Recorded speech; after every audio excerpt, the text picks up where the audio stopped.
नमस्कार। आज के इस खास विश्लेषण में आपका बहुत बहुत स्वागत है। चलिए, आज हम सीधा सत्ययुग के उस रहस्यमयी, भव्य और खौफनाक कालखंड में चलते हैं। कल्पना कीजिए उस समय की, जहां इतिहास, हमारे प्राचीन मंदिरों की बेजोड़ वास्तुकला और अटूट भक्ति, ये तीनों एक साथ आकर टकराते हैं। सच कहूं तो ये सिर्फ एक पुरानी कहानी नहीं है। ये धर्म और अहंकार के बीच हुए उस महासंग्राम का एकदम सिनेमाई, रोंगटे खड़े कर देने वाला चित्रण है, जिसे हमारे मंदिरों की दीवारों ने सदियों से संजो कर रखा है। तो आइए, बिना किसी देरी के इस विषय की गहराई में उतरते हैं और भगवान नृसिंह के उस अद्भुत दिव्य स्वरूप को करीब से समझते हैं, जो एक ही पल में महाविनाशक भी हैं और परम रक्षक भी। जरा इस बात को ध्यान से सुनिए। मेरी मृत्यु न मनुष्य से हो, न पशु से, न दिन में, न रात में, न भीतर, न बाहर, न ही सृष्टि के किसी अस्त्र शस्त्र से। अब ये कोई आम वाक्य नहीं है। ये असुर राज हिरण्यकशिपु के उस अंधे असीमित अहंकार की चरम सीमा है। अपने इन वरदानों के नशे में चूर वो खुद को पूरी तरह अजेय मान बैठा था। उसकी उपस्थिति इतनी राजसी, इतनी आदेशात्मक और डर पैदा करने वाली थी कि उसके नाम मात्र से पूरे ब्रह्मांड में खौफ की लहर दौड़ जाती थी। भाग 1। अहंकार की रूपरेखा, प्रतिशोध से अमरत्व तक। अब आप सोच रहे होंगे कि ये सब शुरू कैसे हुआ। तो देखिए, जब भगवान विष्णु ने वराह अवतार लेकर हिरण्यकशिपु का वध किया, तो उसके भाई हिरण्यकशिपु के अंदर प्रतिशोध की ऐसी भयंकर आग भड़की जो बुझने वाली नहीं थी। उसने अमरत्व पाने के लिए हजारों सालों तक ऐसी खौफनाक तपस्या की जिसने पूरी सृष्टि को हिलाकर रख दिया। अंततः हमारे अत्यंत गंभीर और शांत सृष्टिकर्ता ब्रह्मा जी को विवश होकर उसे ये असंभव वरदान देने ही पड़े। स्क्रीन पर दी गई इस लिस्ट को देखिए। ये अजेयता की एक बिल्कुल अभेद्य पहेली थी, और बस यहीं से जन्म होता है उस परम अहंकार का, जहां हिरण्यकशिपु ने खुद को साक्षात ईश्वर से भी ऊपर मान लिया।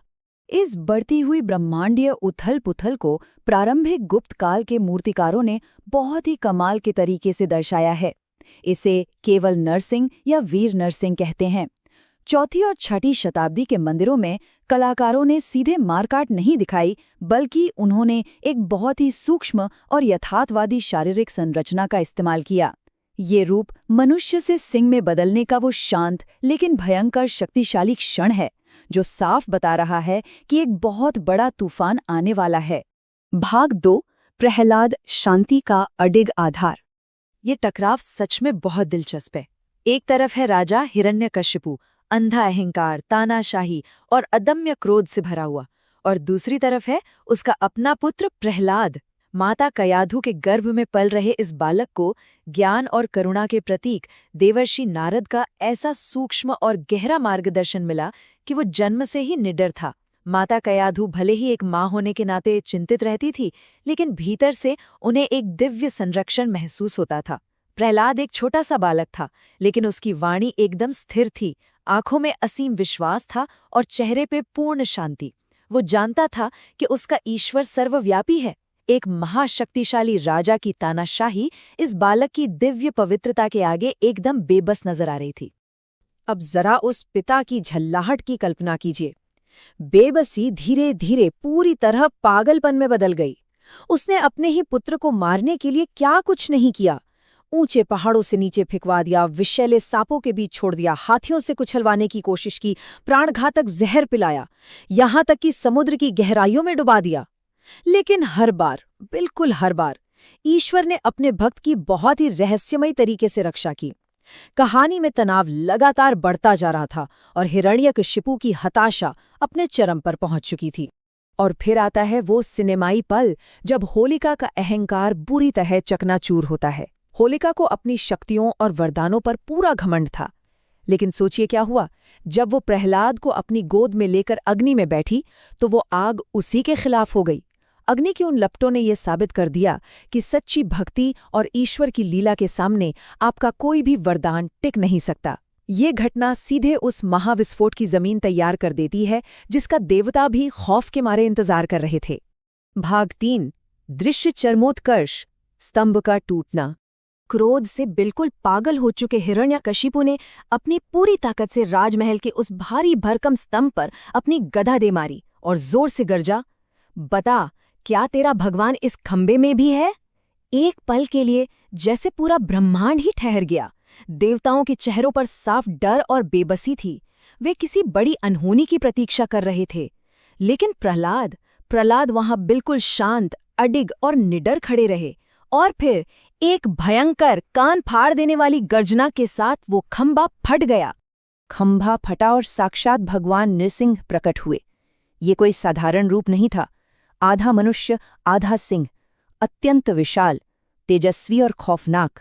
उनकी आंखें धधकती आग जैसी थीं और उनकी प्रचंड गर्जना से तीनों लोक कांप उठे। रौद्र रस का ये उग्र नृसिंह अवतार योद्धा की आलीढ़ मुद्रा में था। हिरण्यकशिपु का अजेय होने का जो भी घमंड था, वो इस स्वरूप को देखते ही पल भर में हवा हो गया। लेकिन इस भयंकर रूप के भीतर भी अपने परम भक्त प्रहलाद के लिए असीम करुणा और संरक्षण का भाव साफ छलक रहा था। आप देखिए भगवान की चतुराई। ब्रह्मा जी के उन असंभव वरदानों की दीवार को कैसे तोड़ा गया।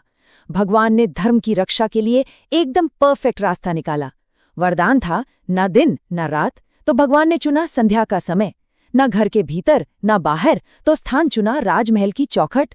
न पृथ्वी पर न आकाश में, तो हिरण्यकशिपु को अपनी जांघों पर लिटाया। न मनुष्य न पशु, तो ये आधा नर और आधा सिंह का रूप लिया। और बिना किसी भी अस्त्र शस्त्र के अपने ही दिव्य नाखूनों से उस महाबलशाली असुर का अंत कर दिया। इसे कहते हैं डिवाइन मास्टर स्ट्रोक। अब एक बहुत ही रोचक कलात्मक पहलू पर गौर करते हैं। वध का ये दृश्य बहुत ही रक्त रंजित और खौफनाक था, लेकिन मध्यकालीन मूर्तिकारों ने इसे मंदिरों की दीवारों पर कैसे दिखाया? होयसल राजवंश के कलाकारों ने आंत्रमाला यानी आंतों की माला को एक अद्भुत कला में बदल दिया। उन्होंने असुर के वध के इस दृश्य को भयानक नहीं बल्कि बेहद कलात्मक और सुंदर बना दिया। आंतों को भगवान के गले में सुंदर रत्न जड़ित जंजीरों और हार की तरह उकेरा गया है। कमाल की कारीगरी है ना? भाग 4, शांति, दिव्य क्रोध से असीम कृपा तक। अधर्म का अंत तो हो गया, लेकिन भगवान का क्रोध शांत नहीं हुआ। वो इतने उग्र थे कि ब्रह्मा और शिव जैसे महाबली देवता भी उनके पास जाने से घबरा रहे थे। और ये बदलाव हमें मूर्तिशिल्प में बहुत साफ नजर आता है। एक तरफ है उग्र निस्सिंह, एकदम विस्फोटक और उबलता हुआ क्रोध, लेकिन दूसरी तरफ उस ब्रह्मांडीय आग को शांत करने के लिए भगवान उत्कुटिकासन में बैठ जाते हैं। इसे योग निस्सिंह कहते हैं। उनके घुटनों के चारों ओर बंधा वो योग पट हमें बताता है कि कैसे उस भयंकर दिव्य ऊर्जा को योगिक स्थिरता और आंतरिक नियंत्रण में लाया जा रहा था। और जब वो असीम ऊर्जा पूरी तरह शांत हो गई, तब दर्शन हुए भगवान के लक्ष्मी नृसिंह रूप के। विजयनगर साम्राज्य में ये रूप बहुत ज्यादा लोकप्रिय हुआ। देवी लक्ष्मी के उनके साथ विराजमान होते ही वो खौफनाक रूप एकदम शांत, सौम्य और राजसी बन गया। जो सिंह कुछ देर पहले प्रचंड गर्जना कर रहा था, अब उसके चेहरे पर एक बेहद कृपालु मुस्कान थी। ये इस बात का प्रतीक है कि प्रलय के बाद ब्रह्मांड में वापस शांति और कृपा की स्थापना हो चुकी है। सच कहूं तो इस पूरी कहानी का सबसे भावुक और मेरा पसंदीदा हिस्सा ये है, प्रहलाद वरद नृसिंह। जहां बड़े बड़े देवता भगवान के पास जाने से डर रहे थे, वहां वो छोटा सा बालक निडर होकर अपने प्रभु के पास जाता है। एक विशालकाय भयानक दिखने वाले भगवान उस छोटे से बच्चे के सिर पर अपना हाथ एकदम कोमलता से रखते हैं। इसे ही कहते हैं भक्ति वात्सल्य। ये वो असीम प्यार और करुणा है जो इतने उग्र ईश्वर के हृदय में भी सिर्फ और सिर्फ उनके सच्चे भक्त के लिए होती है। भाग 5, मानक परंपरा से परे दुर्लभ और समन्वित उत्कृष्ट कृतियां। इन मुख्य रूपों के अलावा भी हमारे देश में कई ऐसे दुर्लभ क्षेत्रीय रूप हैं जो वास्तुकला और इतिहास के जानकारों को अचंभे में डाल देते हैं। इस टेबल को देखिए। सिंहाचलम में वराह नृसिंह का रूप है। वराह का मुख और सिंह के जबड़े। इनकी गर्मी कम करने के लिए इन्हें हमेशा चंदन से ढका जाता है। ओडिशा के हीरापुर में नारसिंही के रूप में एक अद्भुत स्त्री शक्ति विराजमान है। कर्नाटक का प्रतीक गंड भेरुंड और खजुराहों का वैकुंठ चतुर्मूर्ति रूप। ये सब हमें बताते हैं कि कैसे समय के साथ अलग अलग दार्शनिक विचार भारत की इन अद्भुत कलाकृतियों में ढलते चले गए।